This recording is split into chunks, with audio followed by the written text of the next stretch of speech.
하나님이 주신 말씀을 경청하도록 하겠습니다. 마가복음 15장 1절로 5절 말씀입니다. 제가 받들어 읽어드리겠습니다. 새벽에 대제장들이 즉시 장로들과 서기관들 곧 온 공회로 더불어 의논하고 예수님을 결박하여 끌고 와서 빌라도에게 넘겨주니 빌라도가 묻되 내가 유대인의 왕이냐? 예수님께서 대답하여 그러되 내 말이 옳도다 하시매 대제장들이 여러 가지로 고소를 한지라 빌라도가 또 뭐라고 하루되 아무 대답도 없느냐? 저희가 얼마나 많은 것으로 너를 고소하는가 보라 하되 예수님께서 다시 아무 말씀도 대답지 아니하시니 빌라도가 기히 여기더라. 아멘.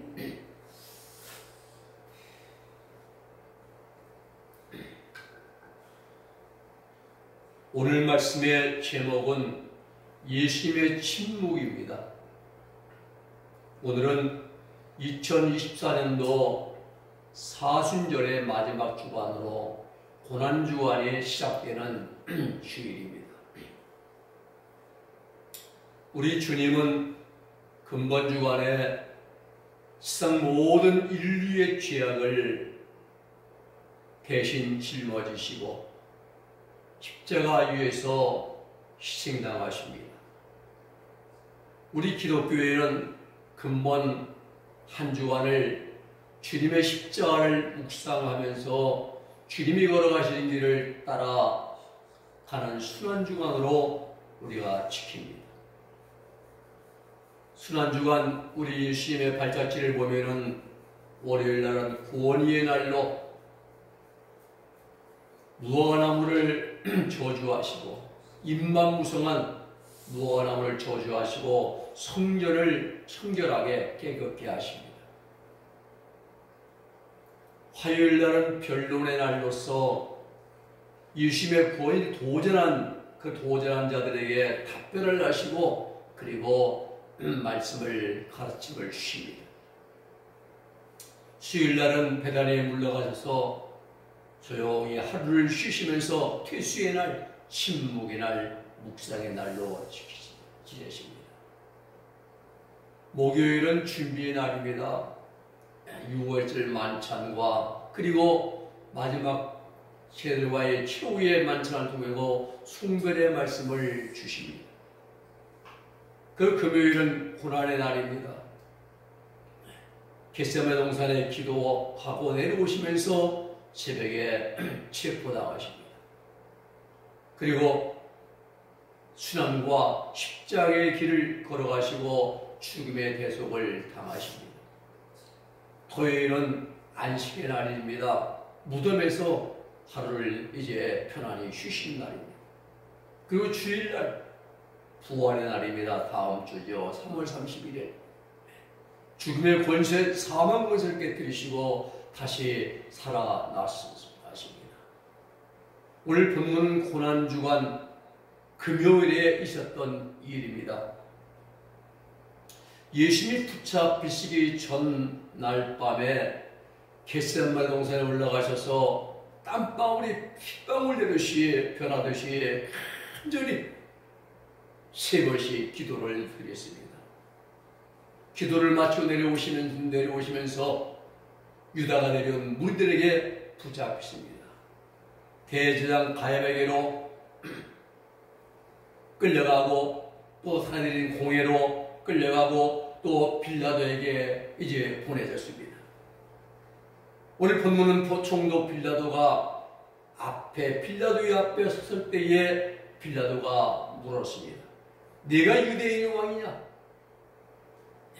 예수님께서 대답하여 가라사대 내 말이 옳도다. 대장들이 여러 가지로 고소를 합니다. 그때 예수님은 아무 대답도 하지 않으시고 침묵하셨습니다. 한 말씀도 이런 망구에 대답하지 않습니다. 서양 속담에 보면은 웅변은 은이고 침묵은 금이다 라는 말이 있습니다. 그만큼 침묵의 가치를 높이 평가하는 것입니다. 그렇습니다. 우리 인간의 입에서 나오는 말들이 얼마나 허황된 말들이 많은지를 모릅니다. 쓸데없는 말, 값어치 없는 말, 농담, 잡담, 또 저질스러운 말들 얼마나 많이 나오는 거예요.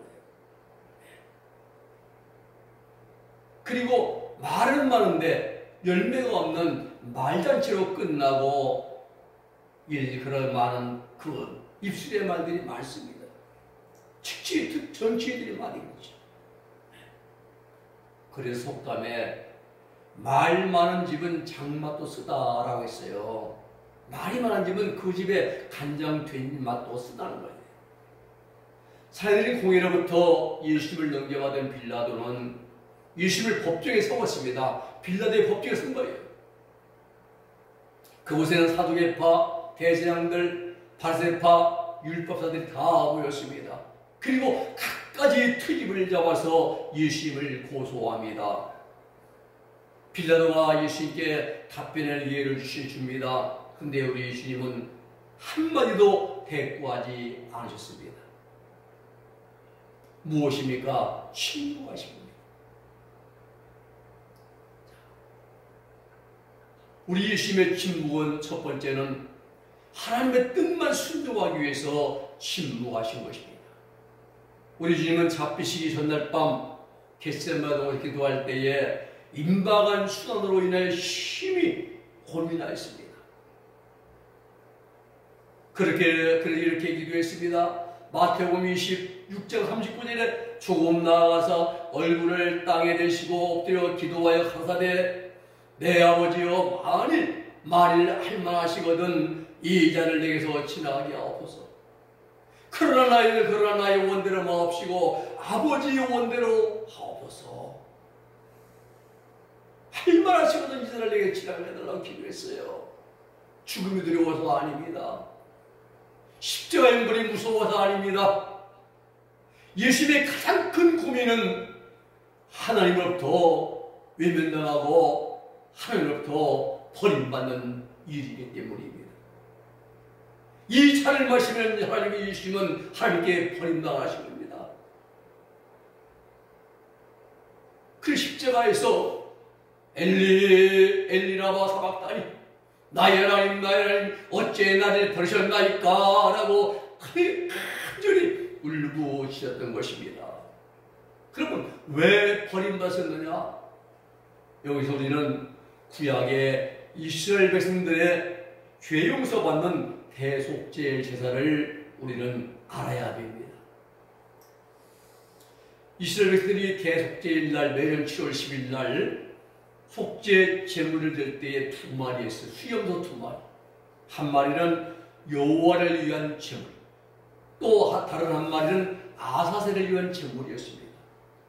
여호와를 위한 제물은 죽여가지고 잡아서 피를 받아가지고 가서 양푼에 담아서 희송전에 가서 피를 뿌림으로 죄 사함 받는 그런 제물입니다. 이 일은 우리 예수님이 십자가에서 피를 흘리심으로 완성하시잖아요. 또 아사셀을 위한 제물은 이스라엘 백성들 다 모든 죄를 1년짜리 죄를 다 전가시켜서 그걸 수염소 한 마리 전부 다 12지파장으로 안수해가지고 다 전가시키고 사람이 살지 않은 무인지경에다 내다 버린 겁니다. 그렇습니다. 우리 예수님은 이 잔을 마시는 앞에 놓인 잔을 마시는 순간 아사셀을 위한 속죄제물이 되어져서 하나님으로부터 버림받기 때문에 이 일을 괴로워하시고 슬퍼하시고 고민하시고 할 수가 있으면 아버지여 이 잔을 내게서 지나가게 해달라고 간절히 기도했던 것입니다.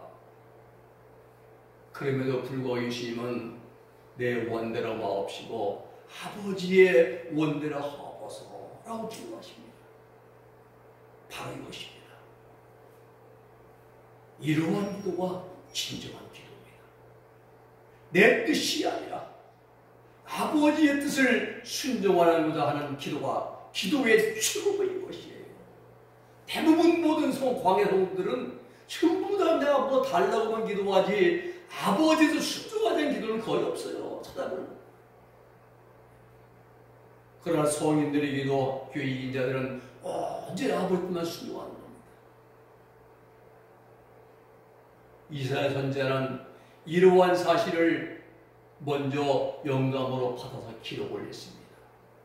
이사야 53장 7절에 보면은 그가 곤욕을 당하며 괴로울 때에도 그 입을 열지 아니하였으며 지치게 말씀으로써 입을 열지 아니하였으며 마치 도수장으로 끌려간 어린 양과 틀까는 자 앞에서 잠잠한 양같이 그 입을 열지 아니하셨도다라고 예언을 했습니다.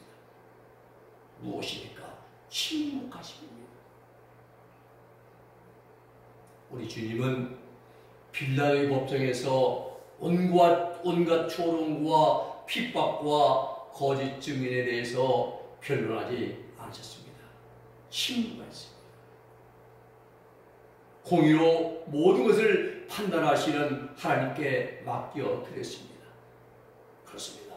우리 주님이 이렇게 하신 이유는 오직 한 가지, 하나님의 뜻에 순종하시기 위함이었어요. 세상 사람들의 침묵은, 법정의 침묵은 자신에게 불리한 증거가 나올 때 침묵합니다. 묵묵을 행사하는 것이죠. 묵묵부담이에요. 아무리 판사가 물어봐도 유분무원이 말을 하잖아요. 자기에게 불리한 상황 됐을 때 말입니다. 그러나 우리 예수님은 침묵은 오직 하나님 뜻에 순종하시기 위해서. 십자가를 지는 것이 하나님의 뜻이거든요. 십자가에서 희생제물이 되어서 온 인류를 구원하신 것이 하나님의 뜻이었기에 그 뜻을 순종하기 위해서 예수님은 이런 방구도 대꾸하지 않으시고 침묵하신 것입니다. 우리도 이와 같아야 됩니다. 자신의 이해 타산, 이해 득실을 따지기 전에 먼저 하나님의 뜻이 이루어지기 위하여 힘쓰고 노력하는 자들이 되어야 되는 것입니다. 나를 통하여 하나님의 뜻이 이루어지도록 말입니다. 내 삶을 통하여 하나님의 영광이 드러나도록 말입니다. 이러한 믿음과 신앙과 삶이 바로 나는 죽고 그 또한 높이는 삶입니다. 나는 낮아지고 예수님만 높이는 삶인 것입니다.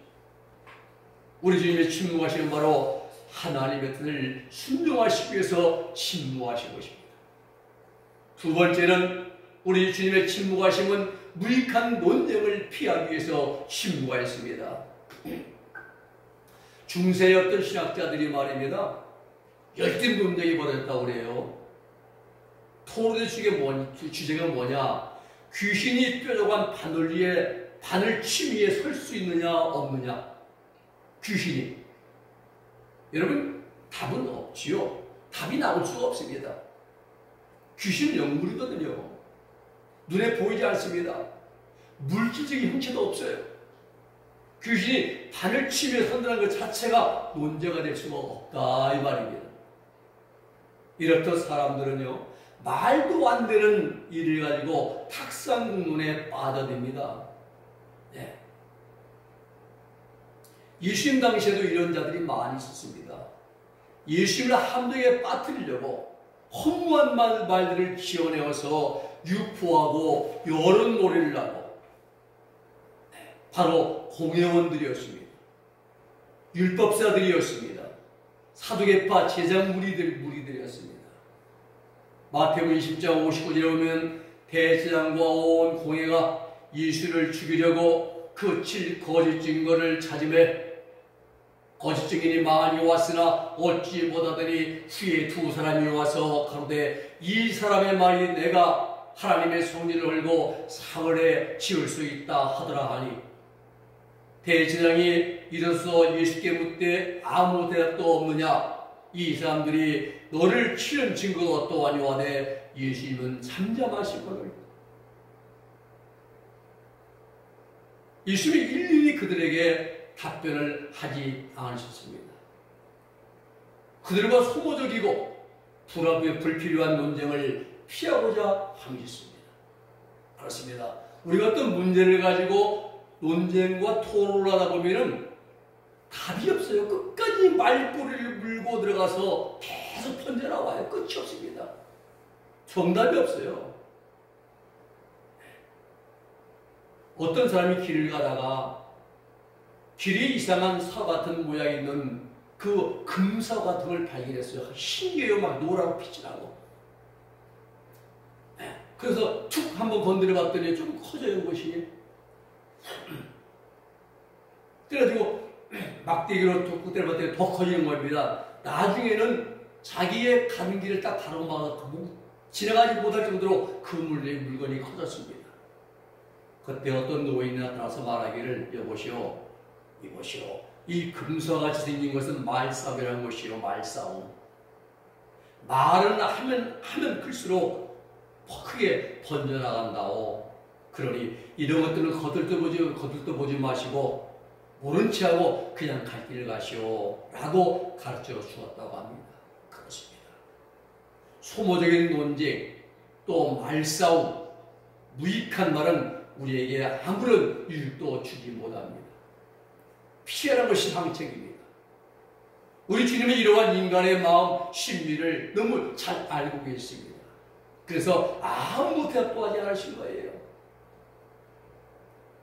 예수님을 대적한 무리들은 어떻게 해서든지 예수님의 말씀을 곡해하거나 꼬투 잡아가지고 예수님을 십자가의 극형에 처하려고 하는데 혈안이 되어 있었어요. 이런 사람들과 변론해 보았자 아무 유익이 없음을 아셨기 때문에 우리 예수님은 침묵하신 것입니다. 마태복음 26장 12절로 3절에 보면은 대장이 일어나서 예수님께 묻되 아무 대답도 없느냐? 이 사람들이 너를 칠 증거가 어떠하뇨? 너를 친 증거가 어떠하뇨? 때 예수님께서는 잠잠하시거늘 이렇게 말씀합니다. 우리 사랑 여러분, 구약 성경에 보면은 동방의 여인 욥이 나옵니다. 욥은 아브라함과 동시대의 사람입니다. 욥이 사단의 공격을 받아서 고난 중에 처했을 때에 대만 사람 엘리바스, 수아 사람 빌다, 그리고 나아마 사람 소반이라는 친구들이 찾아왔습니다. 고난당한 욥에게는 위로가 필요했습니다. 조언이, 소망의 그 희망의 말이 필요했습니다. 근데 그들은 욥을 판단하고 정죄했습니다. 회개하라고 이제 충고만 했습니다. 대화가 안 됩니다. 대화가. 이런 사람을 대화가 안 되는 거예요. 아무런 유익도 없고 도움도 안 되고 소모적인 논쟁으로 이어집니다. 그렇습니다. 우리들도 이런 물간 논쟁은 아예 처음부터 피하는 것이 상책입니다. 빌라도 앞에서의 예수님의 침묵은 바로 이런 물간 논쟁을 피하기 위함에 있었습니다. 세 번째는 백성들의 완악함을 잘 알고 있기 때문에 침묵했습니다. 예수님보다 약 700여 년 전 앞서서 사역을 하신 이사야 선지자가 미리 예언을 했습니다. 이사야 6장 9절 10절 말씀입니다. 여호와께서 가라사대 이 백성에게 이르기를 너희가 듣기는 들어도 깨닫지 못할 것이요 보기는 보아도 알지 못하리라.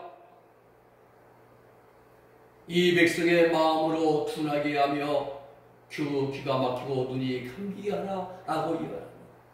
이 말씀은 자신들을 구원하시고자 하시는 하나님의 자비하신 배려에도 불구하고 죄악의 눈물로 살아난 자들의 불쌍한 모습을 보여줍니다. 예수님 당시에 율법의 그 유대교 지도자들은 자신들 스스로 율법의 수호자라고 자처했습니다. 우리는 여기서 유대교의 바른 이해를 해야 됩니다. 구약의 종교는 유대의 성전제사 중심의 종교입니다. 유대교는 구약계의 종교가 아닙니다. 유대교는 바벨론 포로 70년 포로 생활의 사물인 것입니다. 하나님의 백성, 하나님의 선미하여 자랑하던 유대인들이 늘 우월감을 갖고 살아가던 그러한 자신들이 나라가 망했습니다. 586년에 나라가 망합니다. 시드기야 왕대에. 그리고 바벨론에 끌려가 포로 생활을 합니다. 근데 그들을 끌려가서 왜 우리가 망했느냐? 하나님 우리에게 아브라함 자손을 우리가 왜 멸망했는가? 왜 고난당하는가 하면서 거기서 그들은 이제 하나님 말씀을 안 지켜들었다 하면서 율법을 준수하자 율법을 수집합니다. 그리고 거기에 랍비가 등장합니다. 또 성전 회당 중심의 이제 예배가 시작됩니다. 선민 의식 사상이 생겨납니다. 그리고 우리 힘으로는 바벨론 포로 완전히 해방이 안 된다. 메시아가 와야 하는데 메시아 대망상이 나타납니다. 본래 구약 성경은 예루살렘 성전 중심 제사예요. 예루살렘 성전 제사 1년에 세 차례씩 올라가서 성전에서 하나님께 제사를 이게 구약 성경의 모세율법 토라 그리고 12지파 그 제2중 공동체입니다. 성전 제사할 때 12지파가 다 모여요. 동서남북의 3파씩 그걸 다 보고 있는 것입니다. 이게 구약 성경의 이제 구약의 종교입니다. 자, 그런데 유대인들은요 끌려가서 나와서 이제 우리 힘으로 회복이 안 된다. 포로생활 해방이 안 된다. 메시아가 와야 한다면서 메시아 대망상이 생겨나요. 참 아이러니합니다. 메시아가 오셔서 자신들을 해방할 수 있다라고 주장한 그들이 진정 참 메시아이신 예수 그리스도께서 세우셔서 자신들이 지금 눈앞에 서 있는데 그걸 몰라보는 겁니다. 그 알아보지 못하고 그 메시아이신 예수님을 망치와 몽둥이로 붙잡았어요. 그리고 왔습니다. 신문하고 십지로 때렸습니다. 그리고 십자가에 못 박아라고 소리치는 이 모습의 말로 어리석음의 끝장을 보는 것 같습니다. 그렇습니다. 어리석은 인간의 무기는 참 무섭습니다. 눈이 멀어 있고 귀가 막혀 있고 마음이 완악하고 강박해진 이런 자들과 무슨 대화가 이루어지겠습니까? 그 예수님이 침묵하신 거예요. 오늘날도 마찬가지입니다. 영적으로 눈이 멀어 있고 신령에 메말라 강파가 되는 것은 대화가 안 됩니다. 이러한 유대인들에게 참 메시아이시고 율법의 마침이 되시고 완성이 되시는 예수를 이 주간 금요일에 십자가에 못 박아 죽이는 것입니다. 사랑하는 여러분, 우리들도 이와 똑같습니다. 기도하지 않으면 심령이 황폐해집니다. 우리 마음이 완악해져요. 말씀을 멀리하면 영적인 눈이 멀어집니다. 하나님 음성을 듣지 못합니다. 성령의 역사하시는 마음의 깨달음도 감동도 아무것도 느낌도 없습니다. 그래서 늘 깨어 있어야 됩니다. 늘 깨어서 기도하고 저 전국을 바라며 깨어있는 삶은 죄를 멀리하고 의를 행하는 삶이 깨어있는 삶입니다. 금번 한 주간 우리 모두 깨어있는 삶으로 각자의 목에 주어진 십자가를 지고 묵묵히 주님 가신 길을 발자취를 따라가는 한 주간 되시기를 바랍니다. 말씀을 정리합니다. 오늘 우리 주님께서 나귀를 타시고 예루살렘에 입성하시는 종교주입니다. 호산나 다윗의 손이여 하면서 막 언제 춤을 추고 노래 부르고 환호하는 우리가 4일 후에는 예수님을 십자가 못 바라고 외치는 그러한 폭도들로 변하는 것입니다. 우리는 거기에 함께하면 안 됩니다. 이 주간은 우리 예수님의 이 땅 지상에서의 생애 마지막 한 주간입니다. 우리는 금방 한 주간 겸손히 십자가 지고 주님을 따라가는 한 주간으로 우리의 삶의 길을 걸어가십시다. 우리 예수님께서 침묵하신 이유는 하나님 뜻을 순종하기 위해서. 하나님 뜻은 십자가 지는 거예요. 희생제물. 그 온 인류를 구원하신 것이 하나님의 뜻이기에 그 뜻을 순종하시려고 침묵하신 거예요. 그리고 무익한 논쟁을 피하시려고 침묵하신 거예요. 그리고 인간의 완악함을 잘 아시기 때문에 침묵하신 것입니다. 기도하겠습니다. 거룩하신 아버지 하나님 감사합니다. 우리 예수님의 침묵하심 숨은 자들의 하나님 많은 자들의 예수님을 이제 고소하고 고발하고 십자가 못 박을 때 하나님 예수님을 침묵하시고 아무 말씀도 안 하시고 하나님의 뜻을 순종하시기 위해서 또 무지간 논쟁을 피하시기 위해서 완악한 인간들의 심성을 잘 아시기 때문에 침묵하시고 묵묵히 십자가에 걸어가시고 온 인류의 구원의 주가 되신 예수님을 기억하며 우리도 하나님 이 한 주간 내 목이 된 십자가 가지고 주님과 신기를 걸어 따라갈 수 있는 겟세마네 동산을 넘어서 골고다 언덕까지 올라갈 수 있는 우리들의 삶이 되어지고 믿음이 되어지고 신앙이 되게 하여 주시옵소서. 예수님의 이름으로 기도 올리옵나이다. 아멘.